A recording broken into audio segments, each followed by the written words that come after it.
This interview is a part of the Oklahoma Historical Society's oral history program, Living Legends Collection. This interview was originally conducted on the 22nd of June, 1967. The interview is conducted by Mr. Guy Ross. The interviewee is Mr. John E. Kirkpatrick of Oklahoma City. This interview is being re-recorded on the 18th of March, 1985, for inclusion in the permanent collections of the Oral History Program by Judith Michener. This is the 22nd day of June 1967. This is Guy Ross, and I'm talking today with Mr. John E. Kirkpatrick on the campus at OCC. Mr. Kirkpatrick, why don't you begin this interview by talking about your birthplace and your early biography? I was born in Oklahoma City in 1908, where my father and grandparents on both sides had lived for quite a long time. My father came from Kansas, and my mother came from Texas, and her father and his brother founded the town of Yukon. I was a member of a family where we had 4 boys and 1 girl. The boys went to West Point in Annapolis, and my sister married a West Pointer. I say all of the boys served well and with quite good distinction in World War II. We lost my oldest brother and my brother-in-law. My older 2 brothers were graduates of West Point, and my younger brother and I graduated from the Naval Academy. Why do you think that, why did so many of you choose to go to the military academies? Well, we had a wonderful oldest brother, and he was my brother Spencer was our oldest brother, and he was considering the ministry, and somehow or other ended up going to West Point. And it's rather interesting to know that when he was a prisoner on Criador, where he died as a prisoner, he was his concepts of humanity and firmness and leadership and love for his men has been recited to me many times over by men who served under him there. And my older brother followed in his footprints at going to West Point, and so did I, except that I had trouble with the English department at West Point, and they booted me out of there. Then I went to the Naval Academy. And then my younger brother followed me there, so that it was just a matter of having I believe it was a matter of having a oldest brother that we all admired and respected and were happy to follow. You must have had, I think I'm correct in that the next generation down from you, 2 or 3 of them went to the Naval or one of the academies too, didn't they? Yes, my nephews seemed to go to West Point, and in fact, I was in West Point about 2 weeks ago, and I certainly have a deep love for the place. It certainly does impress a boy from Oklahoma to go there, his first time away from home. Weren't you, while you were at Annapolis, you were involved in athletics quite a little bit, were you not? Yes, quite a bit. I was involved with academics and athletics. I was having an awful time with both usually, but in athletics I was took part in football and wrestling and lacrosse for the 4 years in all three sports. Except the last year I didn't play football, so I got elected goalkeeper. So Well, you probably had pretty rough competition with in Annapolis, didn't you? To be the goalkeeper, Just to be an athlete. Period. I don't know. I remember playing Princeton, and they cited that as the game of the year to see who had the worst team in the East. Playoff. Huh? Yeah.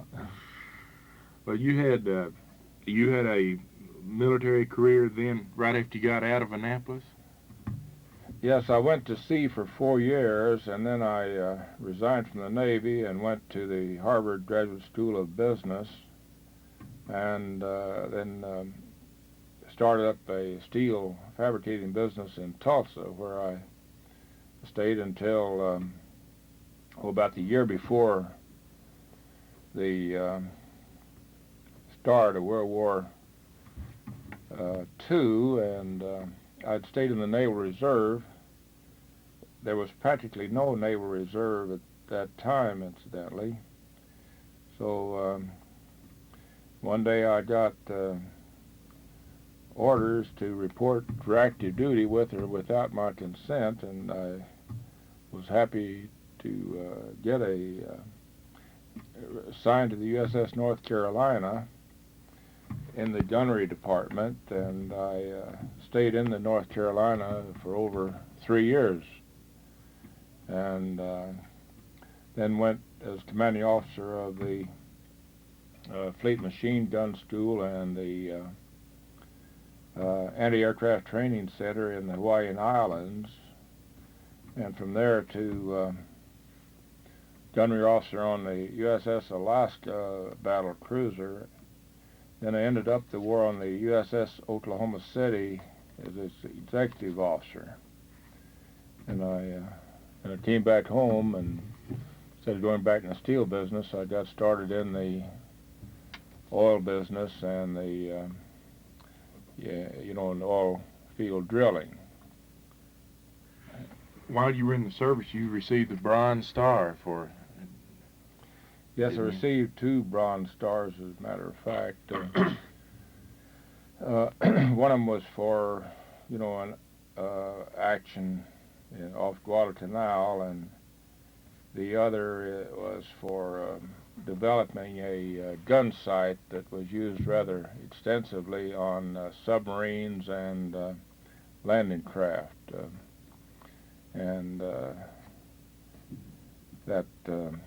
Then it was used rather extensively in the latter part of the war. I didn't know this, and I'm wondering how you got the idea for this thing. Well, I had command of this anti-aircraft training center, and these classmates of mine would come back into Pearl Harbor from their submarine patrols, and they would have had trouble with these sampans and light ships that they would try to attack with they weren't worth torpedoes, so they would try to shoot at them with their deck guns, and they would lose personnel from rifle fire from these small craft, whereas their surface guns were anti-aircraft guns, but they were the submarine's defense against anti-aircraft is to submerge. Against aircraft is to submerge. So what this was simply was to realize that you can't hit a small target with a range sight. So all it was a matter of realizing that and going over to the Army people there in Pearl Harbor, or not in Pearl Harbor, on Oahu, and getting some tank sights and machine gun sights and putting them on submarines and developing them so that they would. So it's just a matter of putting a peep sight where the ships had been outfitted with range sights, and that same applied to landing craft where they were trying to hit small targets. And a range sight is very poor. You can't hit anything. So in this way, the submarines were able to stay out of rifle fire and take care of these small craft safely. Made quite a little bit of difference in their accuracy. Oh yes, yeah. You can't, with the flat trajectory that you have off of a ship, you can't hit anything with a range sight. In fact, you can't hit airplanes even. Not just supposed to. I noticed in reading news clippings on you, it struck me as rather interesting that your nephew received the same medal you received. Didn't he receive the Bronze Star? Yes, in Vietnam. For throwing a grenade in enemy territory or something? Yeah, well, he was in action there. In fact, he got, I believe, his 2 Bronze Stars for. He did. Yes, for his work in action in Vietnam. He is rather a captain. He's a major now down at Fort Sill, but he was with the troops there and got these 2 citations for his action. It strikes me as quite interesting that you and your brothers all had military careers, and then he did, and you and he got the same medal. That's quite a heritage. Well, I think he comparatively got his the hard way. I certainly feel fortunate to have known who we were fighting and why and where they were and where we were. And his trouble is that when he'd have a lot of troops together, he wouldn't know which ones were on his side and which were on the side of the Viet Cong. Yeah. Well, so mine was easy. When you got came back from World War II, then is this when you then switched from the steel business to the oil business?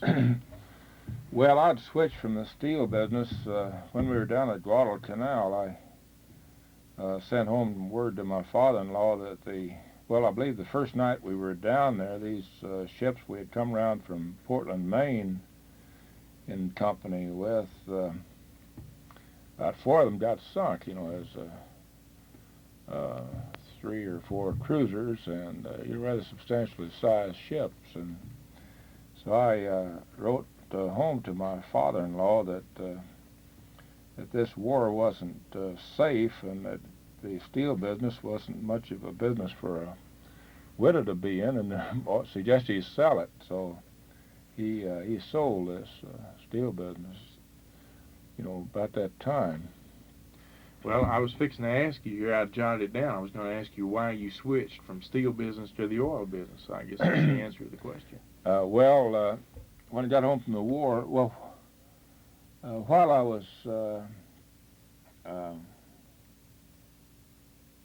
away, my father-in-law invested some of the money that I'd gotten out of this steel business into an oil business with Mr. Bale, Hubert Bale, and organized a company called the Kirkpatrick and Bale. And when I got home from the war, it was in existence. They hadn't accomplished much, but we bought a drilling rig, and then I went to work on it out in Pampa, Texas, and then we moved it to Oklahoma after a while, and by taking small interests in our drilling deals, we were able to get started by building up some oil production, doing it rather slowly and gradually. And then after, in 1949, Mr. Bale and I split up, and then I changed the name of the company to the Kirkpatrick Oil Company, and still working on that basis. You must have some philosophy of how to succeed in business. You've certainly been a success. You're in a competitive business, I imagine. Well, I believe the competition is really with nature more than it is with other people, and your ability to handle problems, mainly of engineering and of people. I mean, Lord, people are the basis of it all. I guess the general philosophy is that your main responsibility is to make your business success, and that comes as a combination of your own ability and your own enterprise and your own aggressiveness, along with the realization that you can't do a whole lot by yourself. You need somebody to help you, and that not only applies to the people who work for you, but to realize that you should not take any chances that, especially in the oil business, where your element of risk is great. You should never get enthusiastic or beyond your means, and you should always keep a bit of humility, a whole lot of humility, no matter how well you think you're doing, because so many people seem to go broke in the oil business because their initial efforts have been quite successful, and then they get over enthusiastic and they're not as smart as they think they are. In other words, this is a line of business where you should realize the element of chance, as well as the relatively small degree of ability there is, according to where you're working, in the scientific ability of finding oil. That strikes me as being very interesting, that what you're saying, because normally you think of a man who is a success as having one success, and then he speculates, and he has another success, and he has a series of successes and good breaks. And what you're saying is just the opposite of what most of us, think, that you play it safe. Well, by all means, say our first effort was a dry hole, and if we had, put all we had into that, well, we would have gone broke. But if you'd allocate your resources, so if you can take 1/8 interest in 8 wells, you probably have something when you got through, because you ought not get 8 dry holes. But you can. The point of it is that you just have to realize that you don't have this old Mother Earth very well mastered, and if you are going to exist in it, you better judge yourself so that, say, through our drilling, if we could count on, say, half of our, say 1/8 of our drilling cost to be profit, we could take an 1/8 interest in a well and come out even. Likewise, we could take an 1/8 interest in 1,000 wells and come out even, if we could work it on a basis of just 1/8 profit, and put our profit into the business, and in that way gradually build up through the successes in spite of the failures that enable you to get started in the oil business. We ought to play this tape sometime for our business classes or something. Hear your philosophy here. Did you? Well, that's the way I worked and the way I still work. Although now I'm able to take a heavier interest in the jobs that we do, or in the enterprises we do. For instead of having one rig, I now have 6 rigs, and a rather good-sized operation. But the principle is the same. We're not going to operate at a loss. Did you must have, since you went to Harvard Graduate School of Business at a fairly young age, you must have planned to be in business all of your life, and before you went to Harvard, I suppose. Do you attribute the fact you went to Harvard, do you attribute part of your success to that? Or? Well, very definitely. It was, I'd say, not necessarily because it was Harvard. It was simply that when I had gotten out of the Navy, I'd had absolutely no contact with business. I did not know the language at all.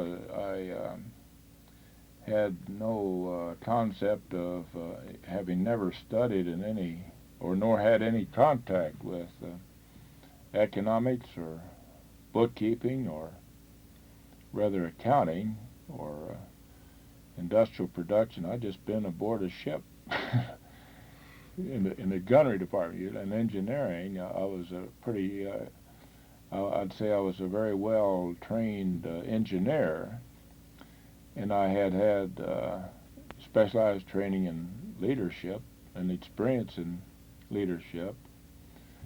But as far as any business knowledge at all, I didn't have any. But this gave me a foundation there, and that is was its main contribution. I didn't learn any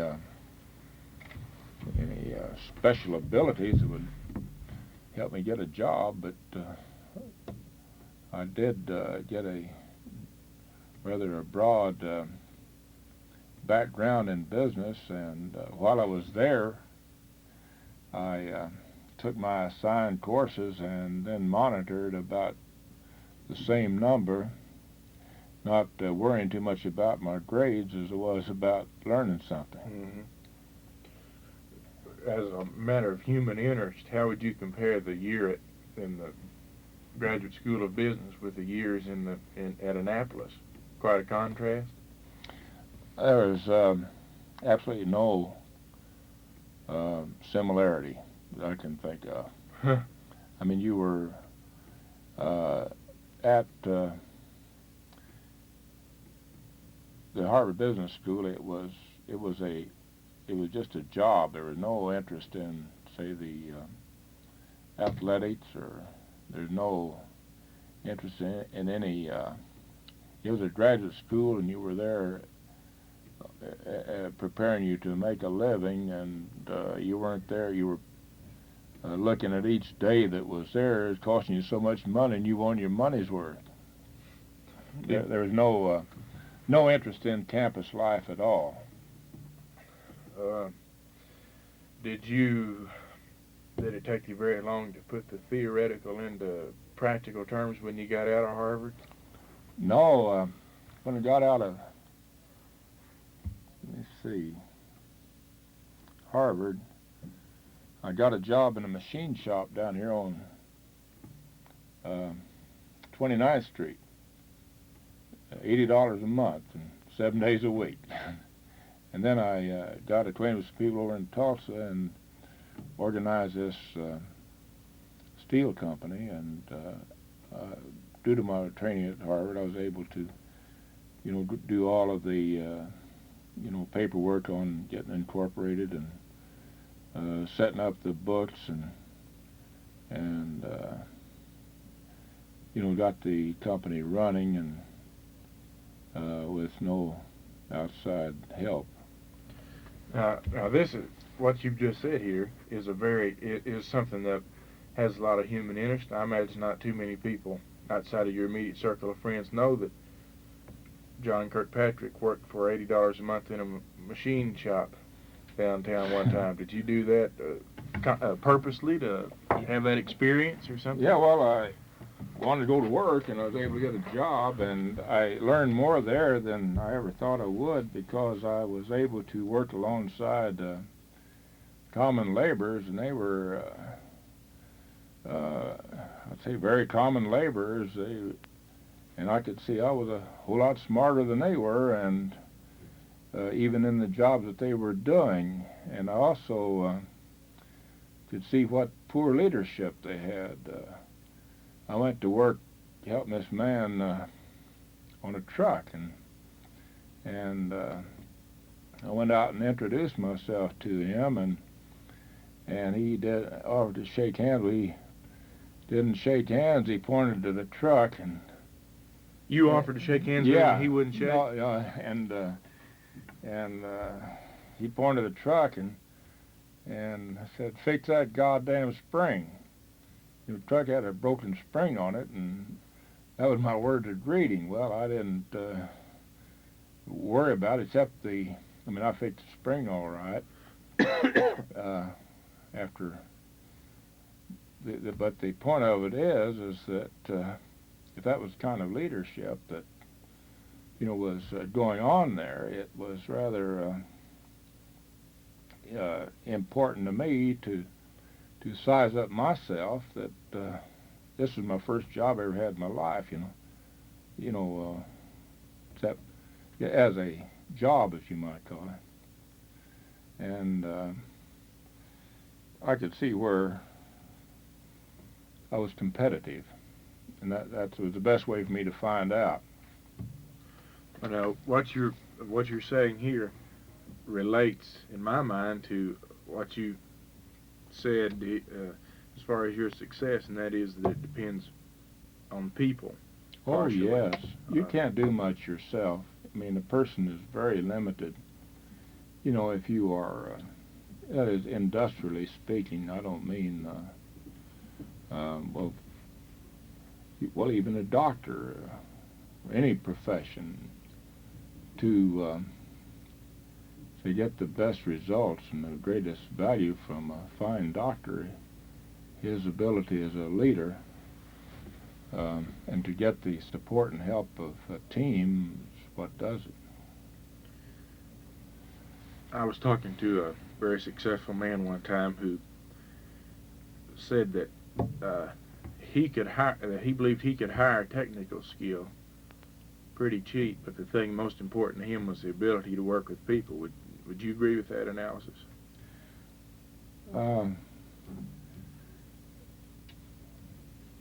I don't know. I never kind of think out about that way. For example, in my oil business, we have some technical people, certainly, and I kind of feel that I definitely feel that they are that we're working together on a job that I have delegated to them the job of making money, and they have delegated to me the job of spending it, doing something with it. And it's on that basis that we have gone into the philanthropies that we have, having in mind that to establish a business well is your greatest responsibility, and to have a business make money is your greatest responsibility. At the same time, it should not be an objective unto itself, that having gotten to that position, some very definite abilities and efforts should be made with what can you do about it. I mean, no use, you can't take it with you. And that's part of the operation, and I feel that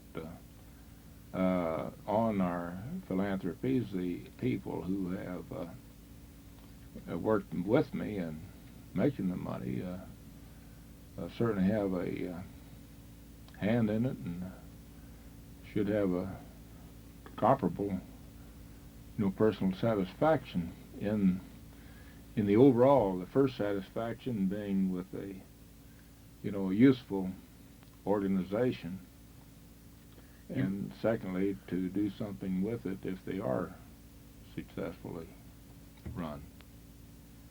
I take it that you find a great deal of satisfaction in being able to support things you're interested in. Well, yes. I just had a visit with Dr. Beard, though I'm of the opinion that it would be better to do it anonymously.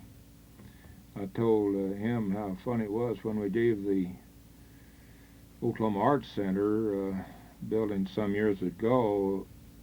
They announced it in the Oklahoma City Times that Mrs. Kirkpatrick and I were giving this to the city, and that we were doing it anonymously. so I guess that as far as I'm concerned, I believe I would be happier with it if these things could be done anonymously. Dr. Beard thought possibly, and it certainly is a factor to consider, that the personalized contribution would be more effective in interesting other people in doing something than an anonymous contribution would be. But I think I'd be a little happier myself if it could be done on an anonymous basis.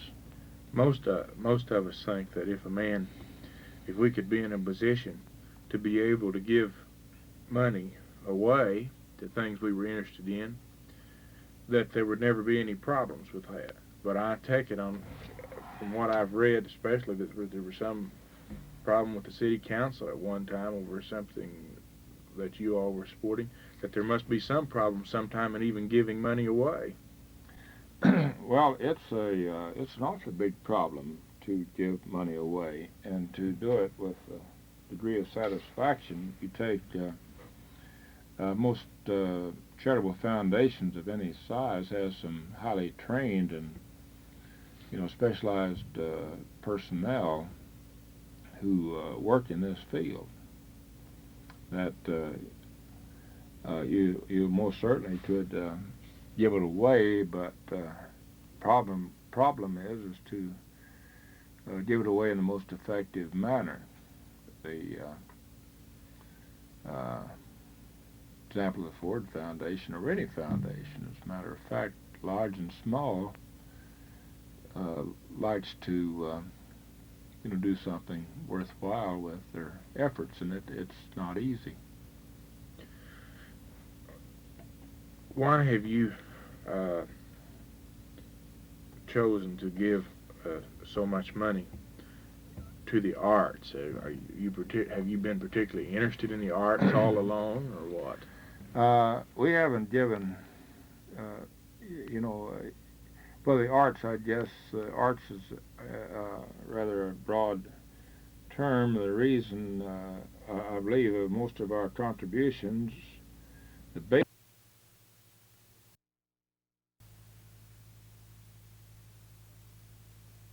efforts, and it's not easy. Why have you chosen to give so much money to the arts? Have you been particularly interested in the arts all along, or what? We haven't given, well, the arts, I guess, arts is rather a broad term, the reason I believe of most of our contributions, the basic thing behind it is to look at things that we do not have in Oklahoma City that we should have. We, for example, did not have an art center building. We had some space in the top floor of the auditorium, and it was limited as to its access and its service to the community. Had an excellent woman in charge of man sheets, so that with her as a person to be responsible for it, and with the her ability and with the collection they had at hand, it was just a place where it would be terribly hard, we felt, for the community to raise money to build an art center, because there wasn't any particular interest in it, in the amounts that would be involved, so that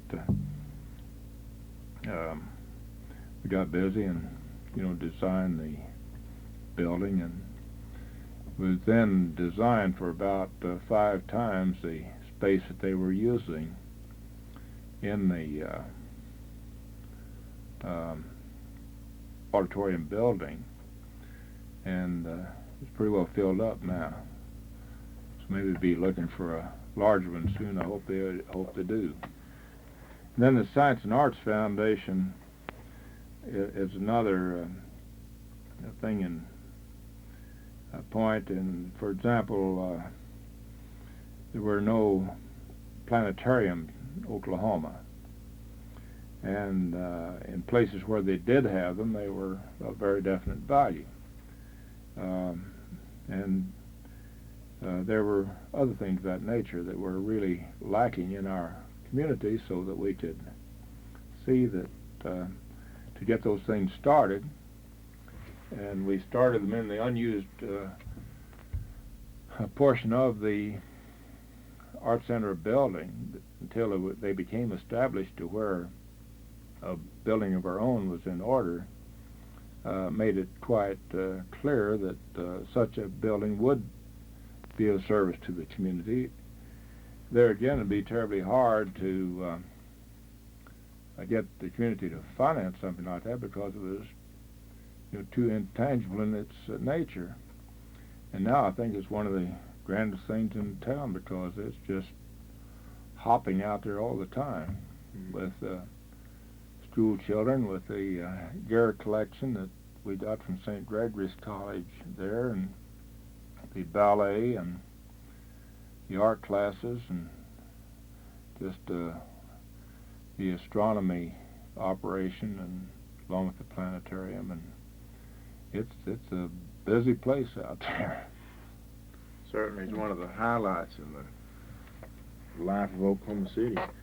Well, I think that there again, to do things like that isn't a matter of giving money. It's a matter of a whole lot of work and gamble along with it. Anything on there that we had down that we haven't covered? I always like to ask somewhere near the end of the interview, if I'm talking to a person like yourself especially, do you have any words of advice, particularly to the students who may be listening to the tape, or someone like that? Well, this first partner I had in business here in Oklahoma City, in oil business, was a man named Hubert Bale, and his advice was not to do anything that you'd have to remember, and I found that to be very handy. Whenever I've had an internal revenue man come in the building, or anybody like that, well, I had no worries, because I never had to. I would just follow that advice, and when I do something, well, I feel I can forget it and nobody will throw it up to me again. And